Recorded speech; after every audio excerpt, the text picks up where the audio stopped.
J'utilise ici le logiciel GeoGebra en ligne que tu pourras utiliser également pour réaliser à nouveau cette figure. Je construis un polygone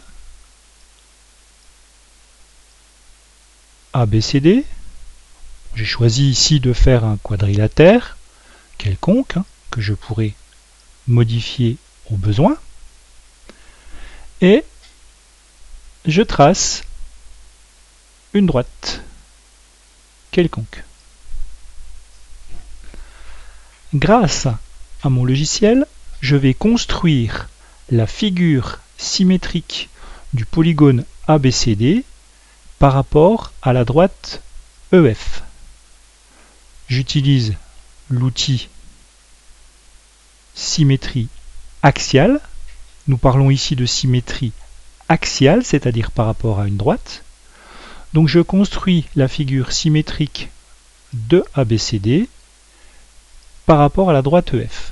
J'obtiens ici un quadrilatère A', B', C', D'.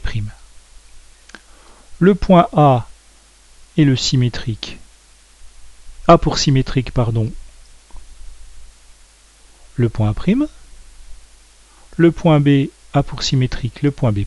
Le point C a pour symétrique le point C'.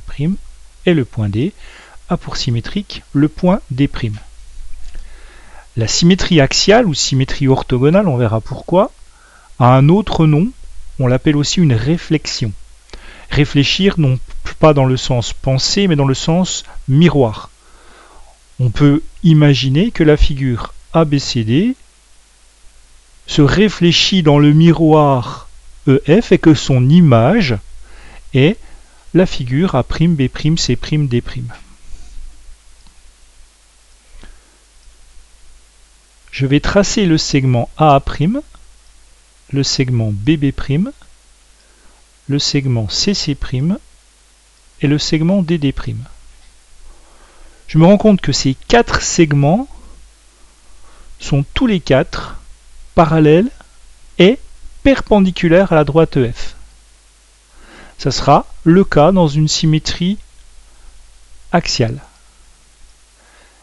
Et lorsque je regarde la distance du point A à la droite EF et du point A' à la droite EF, eh bien cette distance, la distance AG et la distance GA' est la même.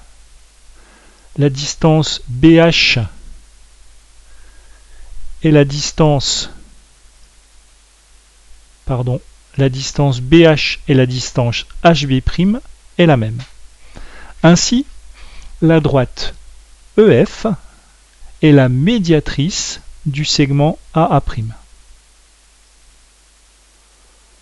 Dans une symétrie axiale, si le point A' est le symétrique du point A par rapport à la droite EF, eh bien la droite EF est la médiatrice du segment AA'.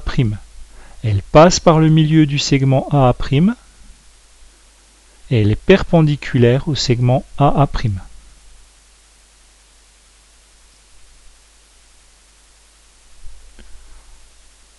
Nouvelle figure, je place un point A,